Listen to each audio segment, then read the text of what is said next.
School of magic season 2 title एक गंदी चाल। आदर्श सफेद बिस्तर पर लेट गया। वह अचानक सीधा बैठ गया, इतना ऊब गया कि वहां लेटना उसके लिए संभव नहीं था। उसके दाहिनी ओर एक तैरता हुआ फूलदान था जो कांप रहा था, मानो किसी भी क्षण जमीन पर गिर जाएगा। उसके सामने टेलीविजन का रिमोट कंट्रोल था। कोई भी इसका उपयोग नहीं कर रहा था, फिर भी चैनल तेजी से बदलते रहे। उसकी बाईं ओर कागज के एक टुकड़े पर कलम कुछ लिख रही थी।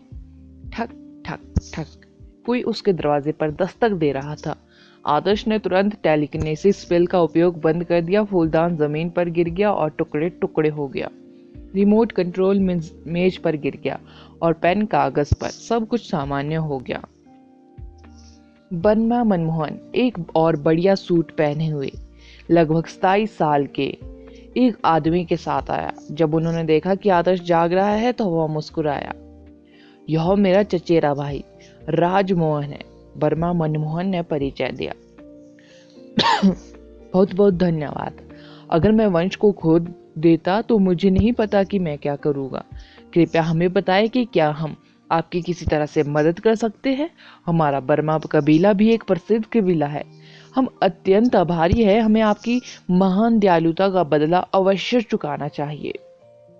राजमोहन ने आदर्श से ईमानदारी से कहा। ठीक है। आदर्श बस एक छोटे से एहसान का जिक्र करने ही वाला था। सच तो यह था, वह पहले से ही जानता था कि वित्तीय क्षमताओं के मामले में बर्मा परिवार आहन के परिवार के बराबर था। यह ठीक है, अपना समय ले। वर्मा परिवार आपका आभारी है। हम आपकी दयालुता का बदला चुकाने के लिए कुछ भी करेंगे, मनमोहन ने कहा। निश्चित रूप से हम भविष्य में इस पर चर्चा करेंगे। उन दुष्ट सलाहकारों ने जानबूझकर हमारे बैंक खाते फ्रीज कर दिए हैं। मुझे यकीन है अब आप मुझे जो कुछ भी देंगे वे उससे भी छीन लेंगे, आदर्श ने आह भरते हुए कहा। हा हा हा, हम यह जानते हैं, इसलिए मैंने पहले से ही तैयारी कर ली है। मैंने तुम्हारे लिए एक जहाज ढूंढ लिया है जो तुम्हें सुरक्षित जापान पहुंचा देगा। हालांकि आपको और आपकी टीम को सावधान रहना चाहिए, कोई अनावश्यक परेशानी न खड़ी करे। यह आप जैसे बिना पहचान वाले लोगों के लिए परेशानी भरा होगा, बनबा मनमोहन ने मुस्कुराते हुए कहा। दयालु महोदय, कृपया अच्छे से आराम करें। अगर आपको किसी की मदद की जरूरत हो तो हमें बताएं। राजदोहन ने उसे फिर से याद दिलाया। चिंता मत करो, मैं तुम्हारा ठेठ गुमनाम नायक नहीं हूं। मैं निश्चित रूप से आपसे मदद मांगूंगा, आदर्श ने कहा। राजदोहन और मनमोहन आदर्श की ईमानदारी से हैरान थे। उसकी बातें सुनकर उन्हें और अधिक सहजता महसूस हुई। आदर्श ने हॉस्पिटल छोड़ने के बाद लापता मामलों के बारे में पूछा, लेकिन जियांग ने केवल वही दोहराया जो आहन ने उल्लेख किया था। रास्ता भटकने से पहले ही उन्हें फुगटान शहर में अपराधी मिल गया था। बाकी सब उनकी पहुंच से बिल्कुल बाहर था। चूंकि सलाहकारों को इसकी जानकारी थी, इसलिए मैजिक एसोसिएशन निश्चित रूप से इसकी जांच की पूरी जिम्मेदारी लेगा। बर्मा मनमोहन एक अविश्वसनीय व्यवसायी थे।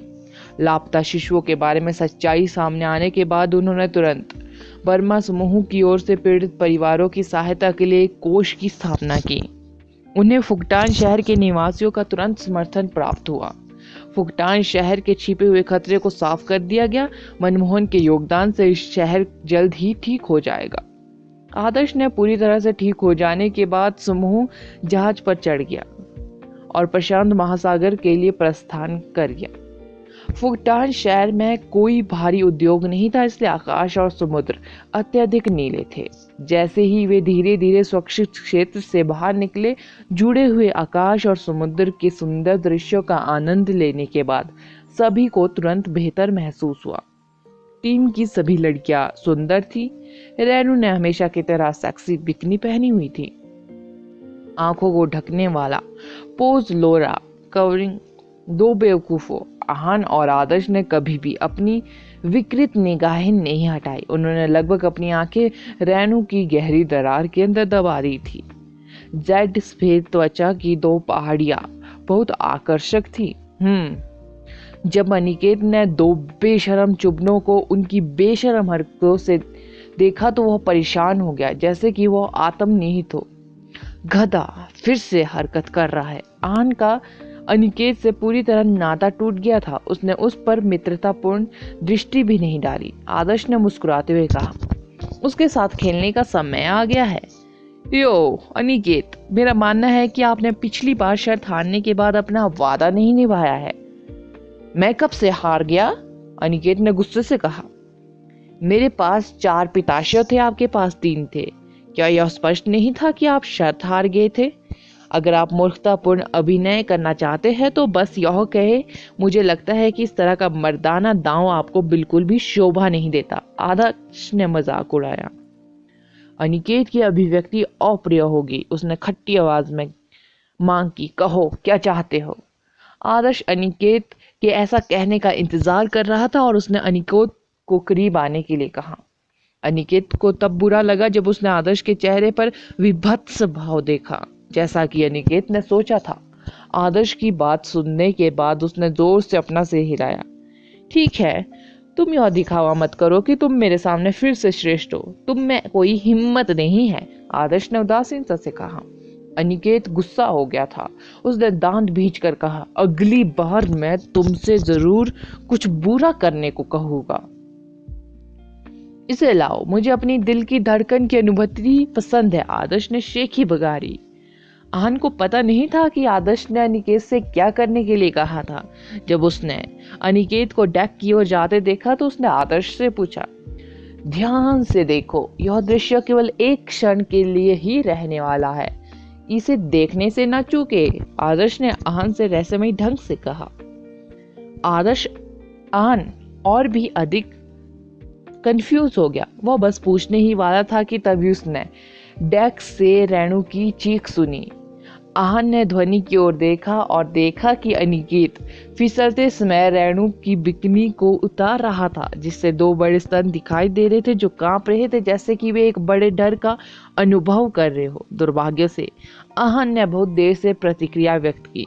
रेणु ने पहले ही अपने हाथ से महत्वपूर्ण हिस्सों को ढक लिया था, फिर भी उसके छोटे हाथ उन सभी को ढकने के लिए पर्याप्त नहीं थे। आहन के शरीर का कुछ अंग पहले से ही सलामी दे रहा था। उत्कृष्ट! आहन लगभग लार टपका रहा था। आदर्श की मुस्कुराहट बहुत बुरी थी। आहन के विपरीत, जिसने रेणु को उसकी चीख के बाद ही देखा था, उसने पूरा घटनाक्रम देखा था। महिला का शरीर इतना गर्म था कि उसने नीचे कुछ भी नहीं रखा था।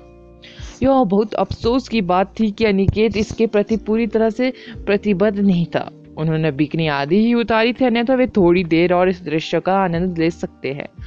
मर जाओ तुम बदमाश हो, रेणु डेक से चिल्लाई। अनिकेत तुरंत भाग गया। सौभाग्य से रेणु का मुख्य एलिमेंट ब्लेसिंग एलिमेंट था, अन्यथा जहाज उसके क्रोध को सहन नहीं कर पाता। मेरा ये मतलब नहीं था, मैं फिसल गया। बेशरम चुभन, अगर मैं तुम्हारे हाथ नहीं काट दूं तो मैं रेणु नहीं हूं। मैंने वास्तव में यह जानबूझकर नहीं किया। आप मैजिक का उपयोग क्यों कर रहे हो? अनिकेत का पूरे जहाज में पीछा किया गया। ऐसी स्थिति में किसी ने भी उसकी मदद करने की हिम्मत नहीं की।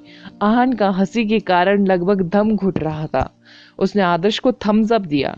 यह बहुत गंदी हरकत थी, फिर भी उसे यह पसंद आई। आदर्श आराम से कुर्सी पर लेट गया और सुखद ढंग से गुनगुना रहा था। जापान महान बनने जा रहा था। यह अनगिनत बहुमूल्य बीजों का जन्म स्थान था। नेक्स्ट एपिसोड, नर्क बिच्छू। नीला हरा आकाश, सुनहरा रेगिस्तान। एक विशालकाय व्यक्ति स्थिर गति से चल रहा था। उसके द्वारा उठाया गया प्रत्येक कदम रेत के टीले को जमीन पर गिराने के लिए पर्याप्त था, जिससे रेत हवा में उड़ गई। दैत्यों का सिर आकाश तक पहुंच गया, जबकि उसके पैर रेत पर खड़े थे। यह एक चलते हुए पहाड़ की तरह था। रेगिस्तान में रहने वाले बिच्छुओं और सांपों की क्रूर भीड़ ने जब विशाल अतिचारी को देखा तो वे तुरंत पीछे हट गए। जंगली सांप बिच्छू तकलामाकन रेगिस्तान का सबसे डरावना राक्षस प्राणी था। उनकी औसत ताकत योद्धा लेवल के आसपास थी और रेगिस्तान की गहराई में बहुत सारे कमांडर लेवल के घातक प्लेग सांप बिच्छू थे। अगर किसी को चीन में खजाने से भरी सबसे रहस्यमय और खतरनाक जगह का वर्णन करना था तो टकलामकन रेगिस्तान निश्चित रूप से उनमें से एक था। हर साल 1 दर्जन या अधिक विदेशी मैजिशियन यहाँ मर जाते थे। जीवित रहने की दर बहुत कम थी। यह जगह इतनी खतरनाक होने के कारण बदनाम थी, फिर भी कई लोग यहाँ अपनी किस्मत आजमाने आते थे। आखिरकार उस स्थान को स्वर्ण रेगिस्तान कहा जाता था। जोखिम अधिक थे लेकिन संभावित पुरस्कार और भी अधिक थे। हालांकि तकलामाकन रेगिस्तान में अब एक बिन बुलाए मेहमान थे। इसकी विशाल आकृति एक पहाड़ जितनी विशाल ने सांप बिच्छू ग्रोहों को डर से कांपने पर मजबूर कर दिया। जब उनके बहुमूल्य क्षेत्र पर अटैक हुआ तो किसी भी प्राणी ने कोई प्रतिरोध दिखाने की हिम्मत नहीं की। जंगली सांप बिच्छू के झुंड तुरंत पीछे हट गए, फिर भी एक झुंड शक्तिशाली अस्तित्व में था। जैसे ही mountain zombie wild snake scorpion के क्षेत्र में गहराई तक गया, 10 से अधिक घातक प्लेग स्नेक स्कॉर्पियन एक रेतीली पहाड़ी पर दिखाई दिए। प्रत्येक 50 मीटर से अधिक लंबा और पूरी तरह से काला। उनकी पूंछें और चिमटे चमकीले लाल थे, जिसका अर्थ था कि उन पर घातक जहर का दाग लगा हुआ था। एक घातक प्लेग सांप बिच्छू पूरे रेत के टीले को घेरने के लिए पर्याप्त था। इसके शरीर के कारण रेत का टीला अपने भार से लगभग ढह गया। आसपास भाग रहे रेगिस्तान भेड़िए छोटे छोटे कीड़े की तरह थे। कमांडर लेवल के समान 10 से अधिक जीव प्रकट हुए थे। वे एक अजीब चाप में किसी चीज के चारों ओर भीड़ लगा रहे थे। अचानक समूह के केंद्र में स्थित 4 अन्य रेत के टीले ऊपर उठते ही जोर जोर से हिलने लगे। रेत के टीले धीरे धीरे ऊपर उठे। पता चला कि रेत के टीलों के नीचे घातक प्लेग स्नेक बिच्छू से 3 गुना बड़ा एक विशाल जीव था। जैसे ही रेत के टीले एक निश्चित ऊंचाई तक पहुंचे, धीरे धीरे रेत के तूफान में बदल गए और जीव के चमकदार गहरे काले शरीर के साथ नीचे गिरने लगे। बिच्छू के 8 नुकीले और लंबे पैर रेत में दबे हुए थे। इसके अगले अंगों और पिछले अंगों के बीच की दूरी 1 फुटबॉल मैदान की लंबाई से भी अधिक थी। इसकी भुजाओं में भयानक चिमटे की एक जोड़ी थी, यहाँ तक कि थोड़ी सी भी कटौती रेत के टीले को आधा तोड़ सकती थी। घातक प्लेग सांप बिच्छू से घिरी हुई चीज स्पष्ट रूप से रेगिस्तान का शासक था। कई वर्ष हो गए जब किसी प्राणी ने उसकी सत्ता को चुनौती देने का साहस किया। रेगिस्तान के नीचे दबी अधिकांश पेड़ हड्डियां इसकी उत्कृष्ट कृतियां थी।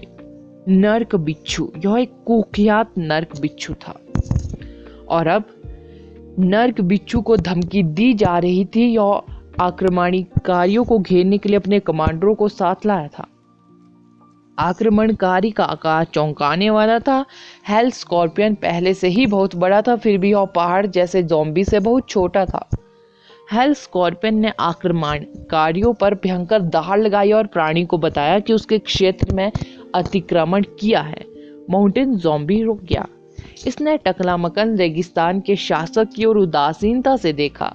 ऐसा लग रहा था कि लड़ाई शुरू करने के बजाय वह अपने सिर पर खड़े आदमी के आदेश का इंतजार कर रहा था। बिना आदेश प्राप्त किए उतावलेपन से कार्य करने का साहस नहीं हुआ उसे। हेल स्कॉर्पियन भी बेहद घमंडी था। वह अपने कठिन प्रतिद्वंदी के साथ लड़ाई शुरू ही करने वाला था कि उसकी आंखें यह देखकर फैल गई कि उसके प्रतिद्वंदी के सिर पर कोई और खड़ा है। इसने अपनी बिना पल के झपकाए आंखें छोटी मानव आकृति पर टिका दी। पहाड़ जैसे प्राणी पर खड़े आदमी ने नीचे देखा। उसकी काली काली आंखों से उसकी टकटकी से रेत पर एक भयानक ठंडी रोशनी पड़ रही थी। हेल स्कॉर्पियन अवचेतन रूप से कुछ कदम पीछे हट गया। इस बीच पास में कमांडर लेवल के घातक प्लेग स्नेक स्कॉर्पियन डर से कांप रहे थे। कुछ तो कमजोर थे, वे भी रेत में समा गए और दोबारा खुद को दिखाने की हिम्मत नहीं कर पाए। न केवल उनकी रक्षा करने वाला एक शासक स्तर का प्राणी था, वे कमांडर लेवल के प्राणी भी थे। फिर भी उस जानलेवा नजर को महसूस करने के बाद उनका युद्ध करने का इरादा पूरी तरह से बिखर गया। माउंटेन ज़ॉम्बी ने फिर से चलना शुरू किया और हेल स्कॉर्पियन के पास से आगे निकल गया। हेल स्कॉर्पियन वहीं खड़ा था। फिर भी उसने उसी चुनौतीपूर्ण चीख को बोलने की हिम्मत नहीं की। माउंटेन ज़ॉम्बी पर अटैक करना तो दूर की बात, जो उसके ठीक सामने था। भारी कदमों की आहट से रेगिस्तान कांप रहा। माउंटेन ज़ॉम्बी धीरे धीरे दूरी में गायब हो गया। फिर भी हेल्थ स्कॉर्पियन ने कोई भी हरकत करने की हिम्मत नहीं की। माउंटेन ज़ॉम्बी तियान शान पर्वत की ओर जा रहा था। कुछ समय तक गायब रहने के बाद हेल्थ स्कॉर्पियन अंततः पलटा और उस दिशा में देखने लगा। उस आदमी से जो डर उसे महसूस हुआ वह अभी भी उसकी आत्मा के अंदर तक समाया हुआ था। रेगिस्तान जैसी ही विशालता, फिर भी प्रशांत महासागर, एक शानदार नीला, एक आकर्षक रंग था जिसमें भयावह रहस्यमयता का संकेत था।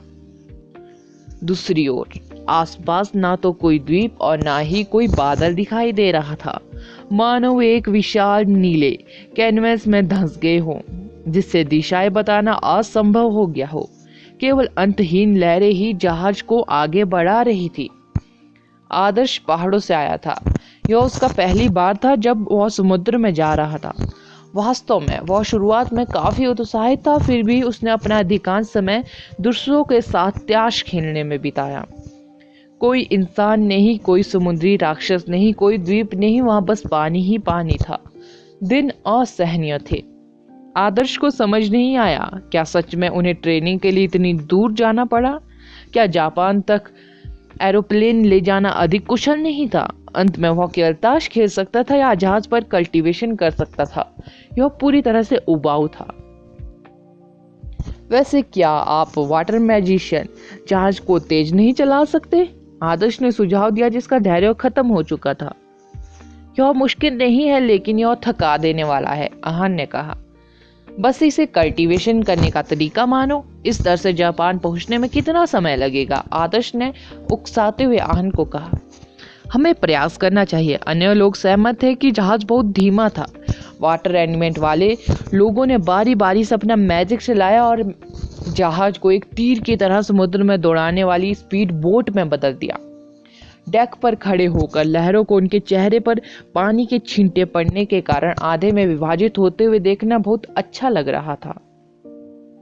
नेक्स्ट एपिसोड, पानी के नीचे शैडो।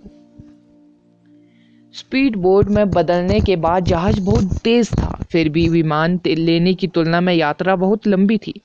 आहन, चलो यह देखने के लिए वहां उड़े कि क्या आसपास कोई द्वीप है। मैं इसे अब और बर्दाश्त नहीं कर सकता। आदर्श को नाव पर हर दिन एक साल जैसा लगता था। जरूर, तुम मेरे साथ आ रहे हो? आहन ने पूछा। चलो। आहन आदर्श को आकाश में ले आया। यह एक स्पष्ट दिन हुआ। वे एक ही नजर में पूरे क्षेत्र को आसानी से देख सकते थे। काफी ऊंचाई से नीचे देखने पर समुद्र एक चाप जैसा लग रहा था। दोनों ने ऊंची उड़ान भरने की पूरी कोशिश की, फिर भी उन्हें दूर तक जमीन का कोई निशान नहीं दिखा। ऊपर जाओ ताकि हम और भी आगे देख सके, आदर्श ने आहन से कहा। आहन ने अपने सुनहरे पंखों को जमकर पीटा और आकाश में उड़ गया। जहाज अब उनकी नजरों में एक छोटा सा सफेद बिंदु मात्र रह गया था। आदर्श ने दूर तक झांकने की पूरी कोशिश की और अंततः क्षितिज पर एक घुमावदार काली तटरेखा देखी। हम लगभग वहां पहुंच चुके हैं। मैं आखिरकार जमीन देख सकता हूँ। यह एक लंबी तटरेखा है। यह निश्चित रूप से एक द्वीप नहीं है, आदर्श ने कहा। आहन इतनी दूर तक नहीं देख सका। उसके पास आदर्श की बातों पर विश्वास करने के अलावा कोई विकल्प नहीं था। उसने यह जांचने के लिए नीचे नजर डाली कि जहाज सही दिशा में जा रहा है या नहीं, और अचानक उसने पाया कि समुद्र के नीले कैनवस में अचानक कुछ काला दिखाई दे रहा है। उसने करीब से देखने की कोशिश की, फिर भी वह धुंधला था, इसलिए उसके पास आदर्श से पूछने के अलावा कोई विकल्प नहीं था। समुद्र के पानी को देखो, मुझे ऐसा क्यों लग रहा है कि यह काला हो रहा है? आदर्श ने नीचे देखा और पाया कि सफेद जहाज के करीब एक काली छाया थी। यह पानी का रंग नहीं था जो काला हो रहा था, छाया और जहाज एक दूसरे के ऊपर रखे हुए थे। आदर्श ने छाया के बारे में ज्यादा नहीं सोचा, फिर भी दोबारा सोचने पर उसे तुरंत एहसास हुआ कि कुछ ठीक नहीं है। वह इस विचार से पूरी तरह से डर गया। भले ही मनमोहन ने उन्हें जो जहाज दिया था वह कोई बहुत बड़ा क्रूज लाइनर या कुछ और नहीं था, फिर भी यह 30 मीटर से अधिक लंबा था, एक पंक्ति में 3 बसों के समान। हालांकि ब्लैक शैडो की तुलना में जहाज काले कागज के टुकड़े पर एक छोटे सफेद बिंदु जैसा था। इसने पानी के नीचे की चीज के आकार को स्पष्ट रूप से उजागर किया। आदर्श ने अवचेतन रूप से अपने ऊपर देखा। क्या यह किसी बादल की छाया है? फिर भी आकाश बिल्कुल साफ था, थोड़ी सी भी भाप दिखाई नहीं दे रही थी। बादलों की तो बात ही छोड़िए, जिसका मतलब था कि पानी में कुछ ना कुछ जरूर है। यह पानी के नीचे एक विशाल शैडो थी। आहन, हमें तुरंत नीचे जाने की जरूरत है, आदर्श चिल्लाया। आहन ने समय पर प्रतिक्रिया नहीं दी, फिर भी जब उन्होंने आदर्श की कठोर अभिव्यक्ति देखी तो उन्होंने तुरंत पंख हटा लिया और फिर आदर्श के साथ आकाश से कबूतर उड़ाया। आदर्श का दिल तेजी से धड़कने लगा, उसे अपनी आंखों पर विश्वास नहीं हो रहा था। पानी में वास्तव में क्या चीज थी? यह समुद्र की सतह के बहुत करीब था, अन्यथा वह इसे पानी के पार नहीं देख पाएंगे। अगला एपिसोड जानने के लिए बने रहे मेरे इस चैनल के साथ। आज मैंने 3 एपिसोड सुनाए। Thank you.